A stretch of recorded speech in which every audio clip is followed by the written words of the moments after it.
Assalamualaikum warahmatullahi wabarakatuh.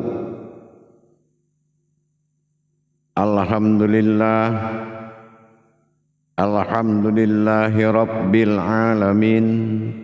Assalatu wassalamu ala asrafil anbiya'i wal mursalin Sayyidina wa maulana Muhammadin.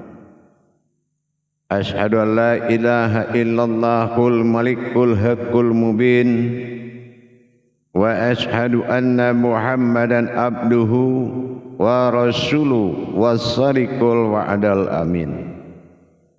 Allahumma shalli wa sallim wa barik wa karim ahzanu nabil karim. Ihdinil lazi min jamalika wa innal lazi min jalalika wa innahu min kitabika wa tahirin wal mujahidina amma ba'du ibadullah. Bersyukur kita kepada Allah dengan mengucapkan alhamdulillahi rabbil alamin atas segala limpahan karunia, rahmah dan hidayahnya, serta dengan izinnya juga kita dapat menjalankan amanahnya, beramal dan beribadah dunia akhirat, zahir dan batin, tentunya dengan belajar menuntut ilmunya. Bersalam kita tidak akan pernah kita lupakan. Marilah sama-sama kita sampaikan kepada junjungan kita Nabi Allah Nabiul Akhirul Zaman Rasulullah Muhammad sallallahu alaihi wasallam. Atasnya kalimahnya kita kalamkan dengan membacakan Allahumma sholli ala Sayyidina Muhammad wa ala alihi Sayyidina Muhammad. Alhamdulillah bertemu lagi dengan saya, Guru Mursyid Syekh Nur Muhammad Buya Irwan Maulana Al-Khalidi, Pasaman, Sumatera Barat. Tentunya dalam rangka meningkatkan iman dan takwa kita kepada Allah, perlu kiranya kita bertolabul ilmi, menuntut ilmu, amal dan ibadah zahir batin dunia dan akhirat. Kenapa? Tanpa ilmu pengetahuan semua yang kita kerjakan tidak akan sampai kepada Allah. Faqulu min bi khairi ilmin ya'malu wa'mal lahu mardudatul la tuhabalu. Tidak akan sampai dan tidak akan dia terima. Dengan demikian,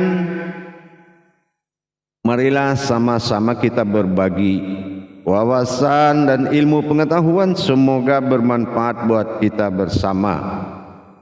Tidak ada yang lebih, tidak ada kita yang kurang, semuanya adalah kekuatan semata dari Allah. Kebenaran milik Allah, segala kekilapan dan kesalahan sudah pasti berpihak kepada umat. Tetapi umat yang bermujahadah kepada Allah tidak adalah dosa baginya yang mencari keridhaan Tuhannya, insya Allah.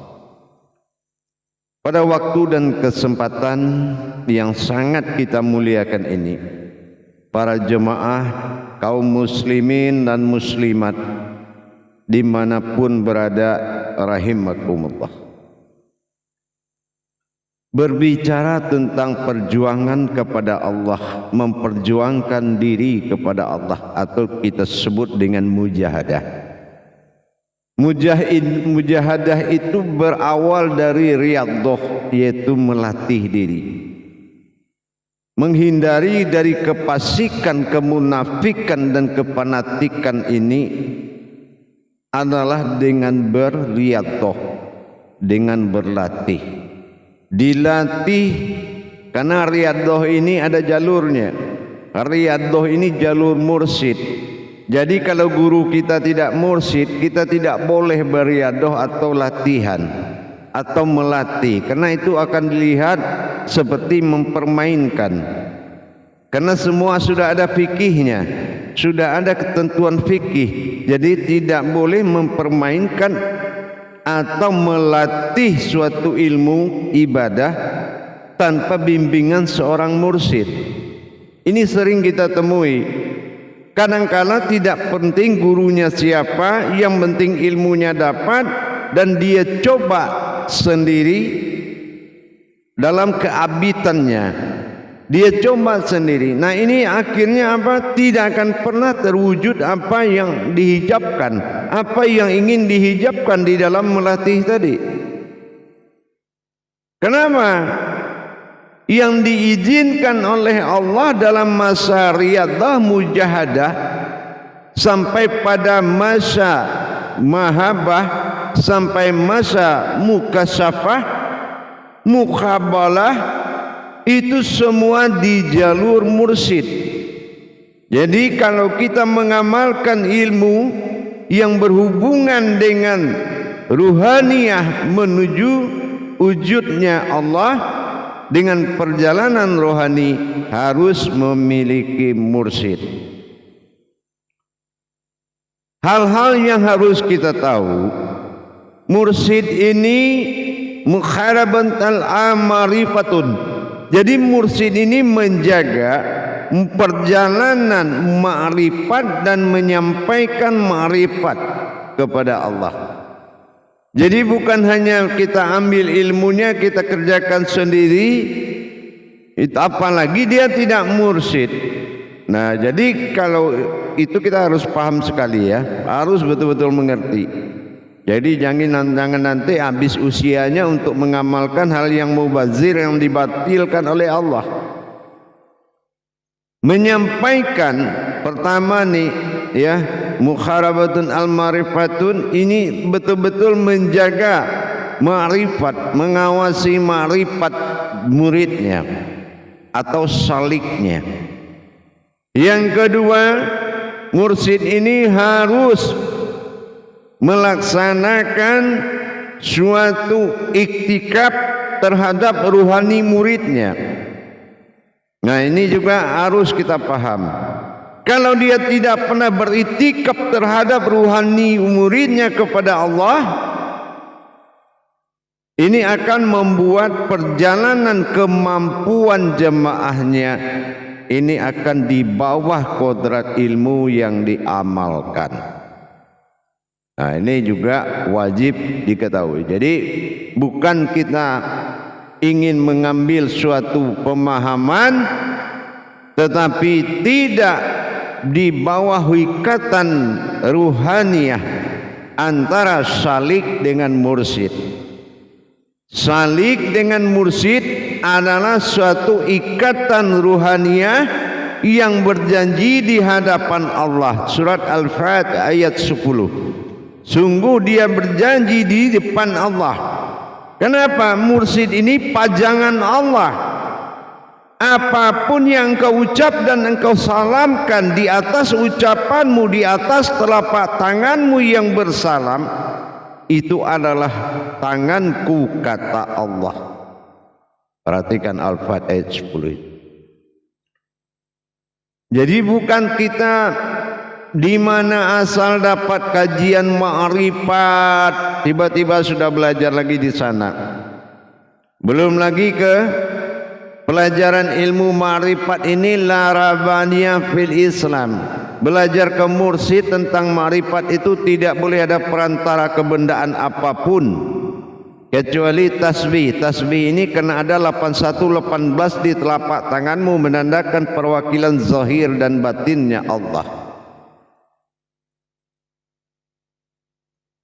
Jadi dengan demikian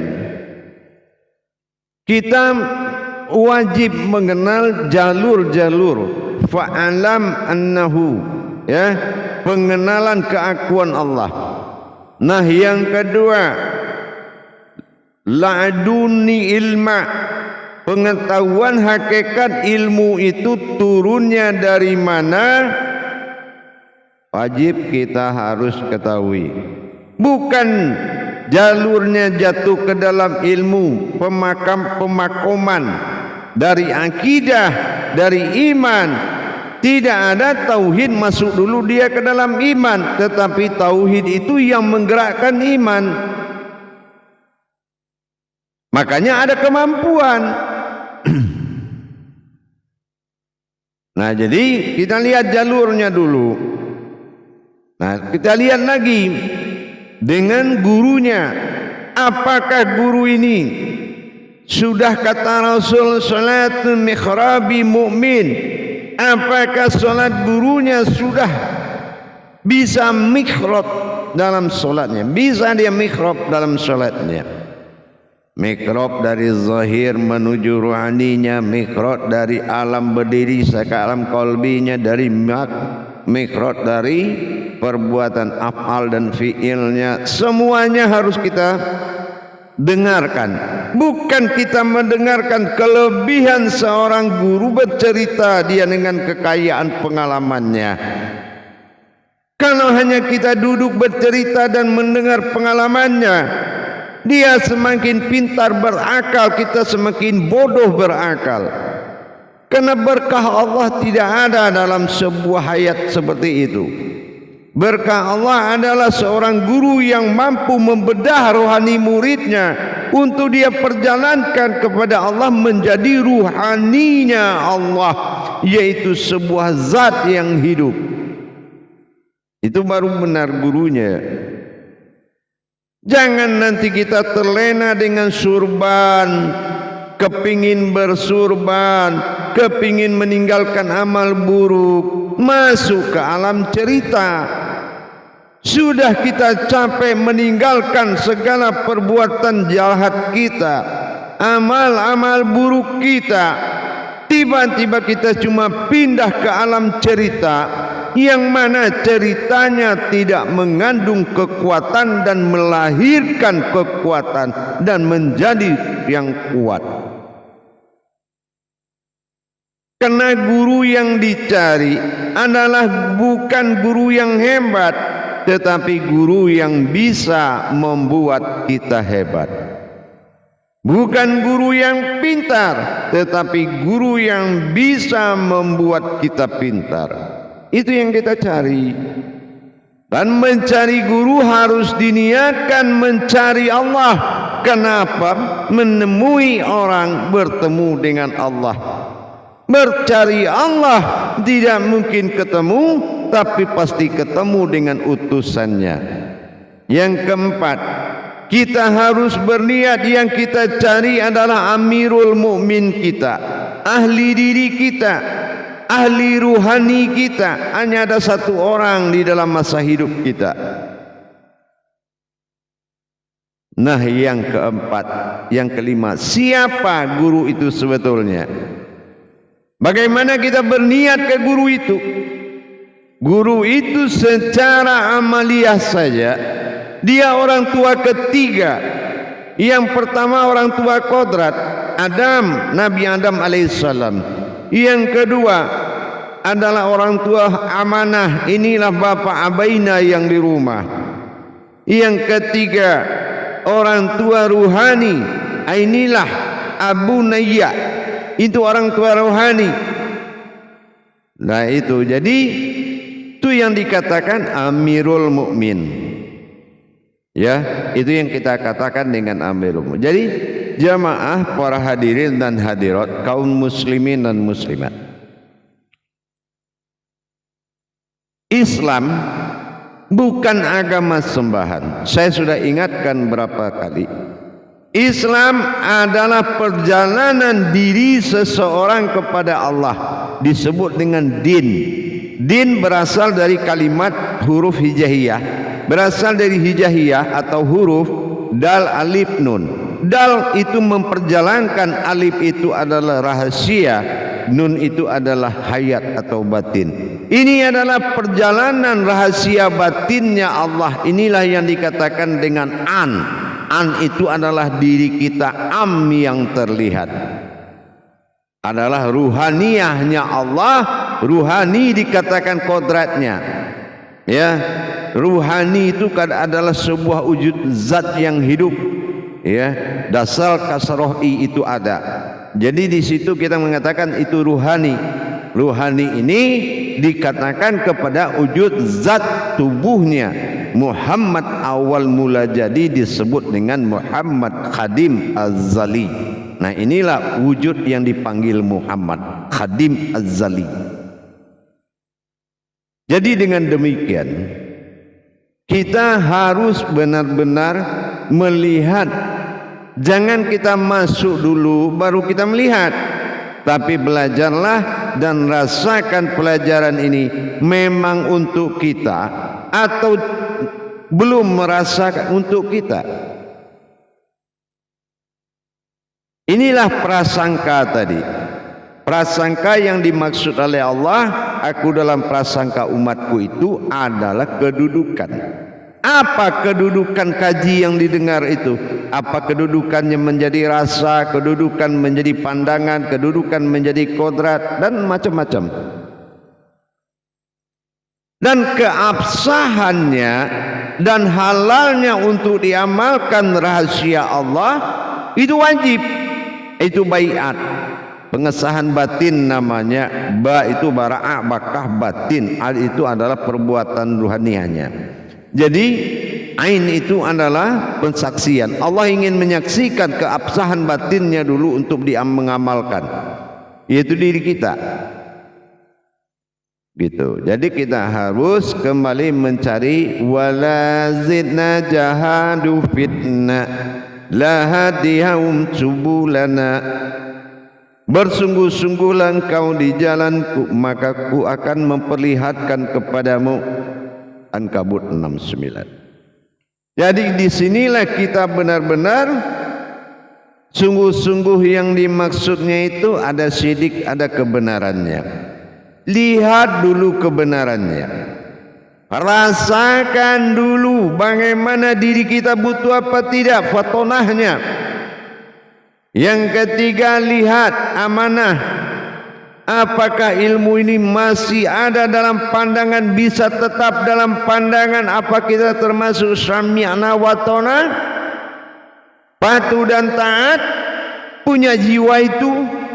Kalau masih punya jiwa patuh dan taat, memang tepat bagimu adalah guru.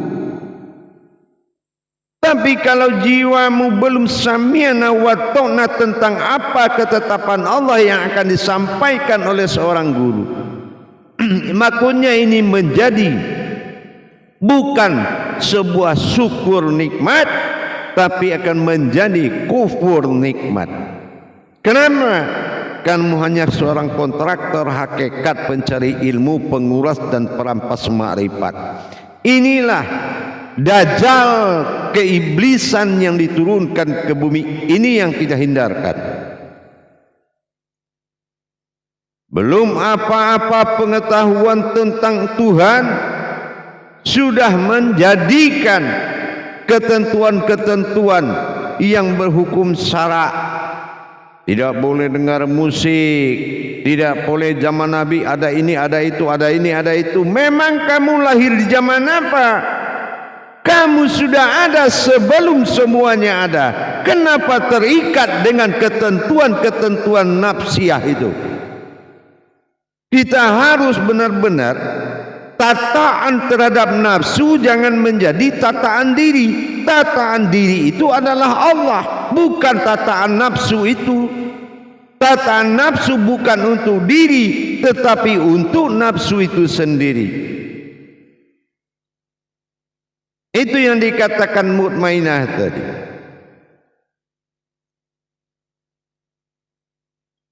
Nafsu yang tenang. Jadi dengan demikian, dengan kita berhati-hati dalam menetapkan seorang pemimpin ruhani kita, tentunya dengan mengetahui apa yang telah saya sampaikan. Selamatkan dirimu dalam kebenaran dulu sebelum kamu mendapatkan ilmunya. Itu jamaah, itu hadirin hadirat. Saya duduk bermakom dalam wahyu Allah untuk menyampaikan, dan ini bukan penemuan hati saya, tetapi petunjuk ke dalam hati. Jadi inilah sudah berapa persen perkembangan dan perjalanan ruhanimu menuju Tuhanmu. Sudahkah dikatakan perjalanan ini di depan ke belakang atau di samping kiri kanan? Apakah itu yang dimaksud perjalanan? Tidak. Satu contoh. Memperjalankan suatu hal yang paling penting, peningkatan pandanganmu. Sudahkah ada kemampuan yang kamu dapatkan di dalam melihat sebuah ayat? Ayat dilebur jadi kauli, kauli lebur jadi munajat, munajat lebur jadi ma'rifat, ma'rifat lebur menjadi kauni. Kauni suara ada terdengar tapi tak terlihat, tapi terasa berbunyi. Sudahkah pernah kamu mendengar suatu bunyi yang bernama suara? Atau kamu hanya mendengarkan suara ini? Apakah suara ini yang dikatakan kauni? Berarti lebih duluan mana suaramu daripada niatmu? Niat itu adalah bahasa kauni. Kauni itu adalah batinnya suara. Pernahkah kamu berbicara kepada Allah dengan batin, suara batinmu? Nah, seperti itu. Nah, ini namanya memperjalankan. Jangan kita berikan kekayaan kepada orang yang belum mengerti harta. Artinya, jangan kata Rasul kamu kalungkan intan itu di lehernya onta. Artinya, jangan kamu berikan kepintaran kepada orang yang tidak kamu bukakan hatinya. Jangan kamu berikan kebisaan kepada orang yang kamu tidak bisa menjaga rohaninya. Ini penjerumusan. Ini akan terjerumus. Kenapa? Mengatasi akal masuk ke dalam iman, mengatasi iman masuk ke dalam ilmu, perlu tataan yang lebih sempurna. Bukan hanya mengumpulkan murid yang banyak, bukan juga murid mengumpulkan guru yang banyak, tapi kumpulkanlah kebenaran itu menjadi kekuatan bagimu untuk belajar dan memperjalankan rohani kita. Insya Allah, mudah-mudahan wawasan ini ada manfaatnya buat kita bersama. Paling tidak bagi yang sudah bisa, saya hanya mengingatkan. Tapi belum yang paham, yang belum mengerti, maka bersiap-siaplah. Berhati-hatilah di dalam perbuatan rohani.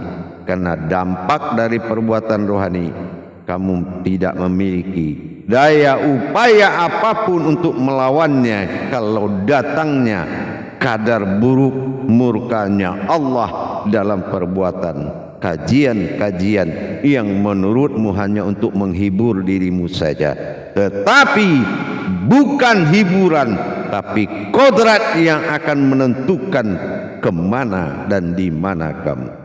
Barakallah ya Karim ya Rahman ya Rahim.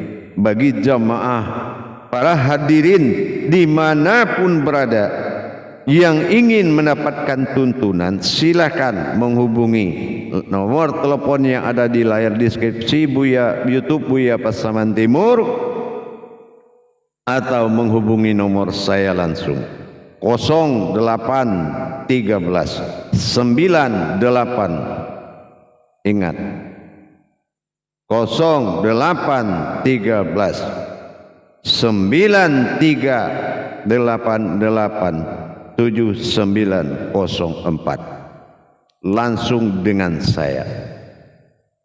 Sekali lagi saya harapkan kepada seluruh jamaah kaum muslimin dan muslimat, jangan paksakan dirimu untuk mencari bekal ruhanimu, tapi rasakanlah.